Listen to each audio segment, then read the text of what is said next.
अस्सलाम वालेकुम young doctors, कैसे हैं आप? उम्मीद करता हूँ खैरियत से होंगे। मैं हूँ आपका host doctor Juice and I am here to teach you some basic concepts, some tips and tricks of the medical knowledge.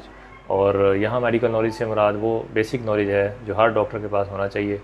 ये बेसिक नॉलेज ना सिर्फ आपको एक अच्छा डॉक्टर बनने में हेल्प करेगा, बल्कि आपको लीगल इश्यूज से भी बचा के रखेगा और आपको लर्निंग से अर्निंग तक का सफ़र तय करने में हेल्प करेगा इंशाल्लाह।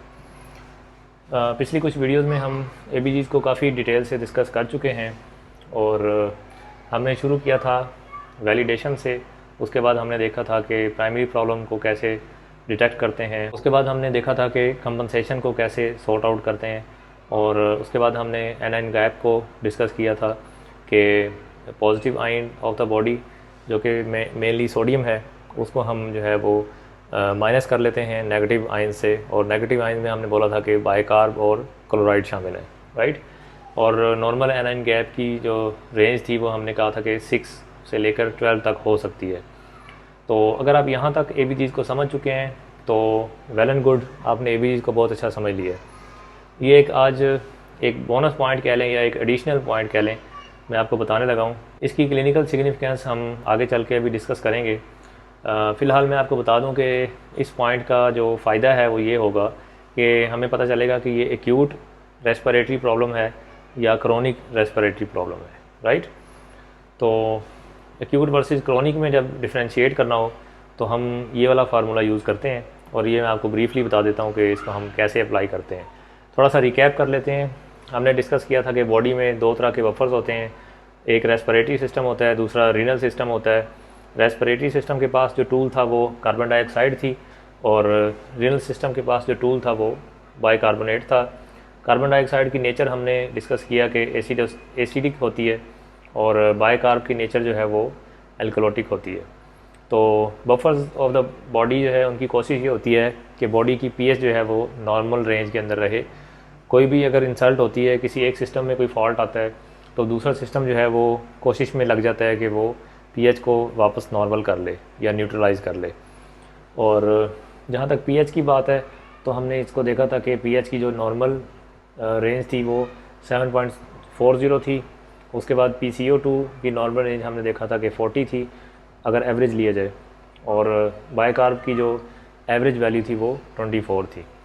और हमने ये कहा था कि हमने जब भी एबीजीज़ को इंटरप्रेट करना है तो हमने स्टेप वाइज फैशन में चलना है और उसमें सबसे पहले हमने पीएच पे फोकस करना है, उसके बाद हमने PCO2 पे फोकस करना है और उसके बाद हमने बाइकार्ब पे फोकस करना है। और हमने नॉर्मल रेंज से देखना है कि कौन कितना ऊपर है और कितना नीचे है, और इसी से हमें पता चलता है कि प्राइमरी प्रॉब्लम कहाँ पे है और इसी से हमें पता चलता है कि कंपनसेशन हो रही है या नहीं हो रही है। आज हम इंशाल्लाह डिस्कस करेंगे कि acute versus chronic respiratory problem जो है उसको हम कैसे डिटेक्ट कर सकते हैं। तो इसको बताने से पहले एक फार्मूला आपको याद करवाना चाहूँगा कि आप इसको याद कर लें। 13-25 या 13-25, 13-25, जैसे भी आपको याद करने में आसानी हो। तो ये आप इमेजिन कर लें कि एक नंबर प्लेट है जिसका ये नंबर है और आप इसको ज़हन नशीन कर लें। और अभी मैं बताता हूँ कि इससे हमें क्या हेल्प होगी। इस फार्मूले के मुताबिक हम एक्यूट रेस्पिरेटरी एसिडोसिस और एक्यूट रेस्पिरेटरी अल्कलोसिस को डायग्नोज कर सकते हैं। एक्यूट रेस्पिरेटरी एसिडोसिस हम तब कहेंगे जब बाइकार्ब और कार्बन डाइऑक्साइड के बीच में ये रेशो जो है ये 1:3 की रेशो होगी, यानी कि कार्बन डाइऑक्साइड में 3 का चेंज आएगा तो बाइकार्ब में 1 का चेंज आना चाहिए और बैकग्राउंड में रेस्पिरेटरी एसिडोसिस होनी चाहिए। तो अगर वो इस फार्मूले को फॉलो करेगी तो हम कहेंगे कि ये एक्यूट चेंज है। इसी तरह अगर रेस्पिरेटरी अल्कलोसिस चल रही है बैकग्राउंड में बॉडी में और उसमें बाइकार्ब और कार्बन डाइऑक्साइड जो है वो 2:5 को फॉलो कर रहे हैं तो हम कहेंगे कि ये एक्यूट चेंज है। और अगर वो इसको फॉलो नहीं कर रहे तो हम कहेंगे कि ये क्रोनिक चेंज है। इसको समझने के लिए मैं आपको 2 एग्जांपल्स बताता हूँ। फर्स्ट एग्जांपल देखिए, इसमें पीएच है 7.28 और अगर ये देखा जाए तो कम है, इसका मतलब है कि एसिडोसिस है। PCO2 इज़ 46 और अगर इसको कंपेयर किया जाए तो ये ज़्यादा है। बाइकार्ब इज़ 24, अगर इसको कंपेयर करें तो ये भी अपनी एवरेज वैल्यू से ज़्यादा है। तो पीएच में हमने कहा एसिडोसिस, PCO2 में हमने कहा कि एवरेज वैल्यू से ज़्यादा है और कार्बन डाइऑक्साइड की ये नेचर है कि ये एसिडिक है।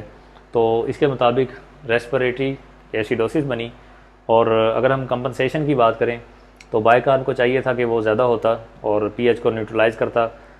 बाइकार्ब अपनी एवरेज वैल्यू से थोड़ा सा ज़्यादा तो हुआ है, लेकिन उसने पीएच को नॉर्मल नहीं किया। तो इसके लिए हम यूज़ करेंगे कि ये अनकम्पनसेटेड या पार्शली कंपनसेटेड रेस्पिरेटरी एसिडोसिस है।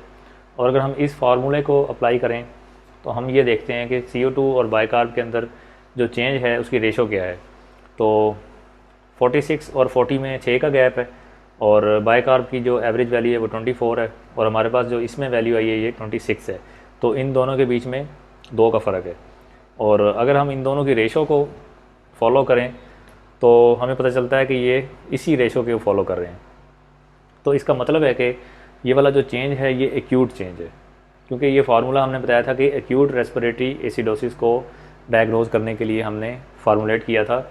और अगर ये इसको फॉलो कर रहा है तो हम इसको कहेंगे कि ये एक्यूट चेंज है। तो हम इसको टिक कर देते हैं कि ये इस रेशो को फॉलो कर रहा है। ओके, अभी हम दूसरी एग्जांपल देखते हैं।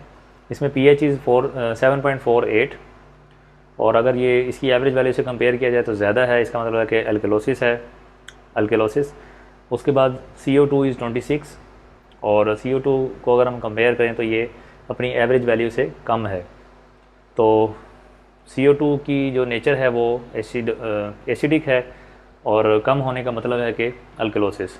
तो इसका मतलब है कि ये रेस्पिरेटरी अल्कलोसिस है। और अगर हम बाइकार्ब को नोट करें तो ये अपनी एवरेज वैल्यू से ज़्यादा है।